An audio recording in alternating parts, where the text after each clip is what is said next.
ஏன்டா டேக் எடுக்கும் போது அழுகுற? என்னாச்சு? இல்ல ஸ்ருதி, இது கொஞ்சம் ரொம்ப ஒரு எமோஷனலான டாபிக். ஓகேவா?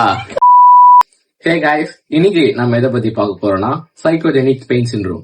அப்படின்னா உங்களுக்கு கழுத்து வலி, முதுகு வலி, நெஞ்சு வலி இது இருந்தும் நீங்க டாக்டர் கிட்ட போய் ட்ரீட்மெண்ட் எடுத்தாலோ இது இன்னும் சரியாகாம இருக்கா? இந்த பிரச்சனைலாம் உங்களுக்கு பிசிக்கலா வர பெயின் இல்ல, நீங்க சைக்காலஜிக்கலா அஃபெக்ட் ஆகிறதுனால வர பெயின். இந்த பெயின்லாம் வராம இருக்க நீங்க எப்பவுமே உங்க மைண்ட ஹாப்பியா ஜாலியா ஓவர் திங்க் பண்ணாம இருந்தாலே உங்களுக்கு எந்த பெயினும் வராது. இந்த சைக்காலஜிக் பெயின் எதனால வரும்னா, மேபி உங்களுக்கு லவ் ஃபெயிலியர் ஆகி நீங்க டிப்ரெஷன் போயிருக்கலாம், இல்லனா வீட்டுல அதிகமா உங்களுக்கு படின்னு ஸ்ட்ரெஸ் ஆகிருக்கலாம், இல்ல உங்க ஒர்க்ல உங்களுக்கு அதிகமா ஸ்ட்ரெஸ் ஆகலாம். கடைசியா நான் ஒரு மோட்டோவோட முடிச்சிடுறேன். டிப்ரெஷன் கொடுக்கறவங்க தட்டி விடுங்க, உங்க ஃப்ரெண்ட்ஸோட அட்டி விடுங்க. நன்றி.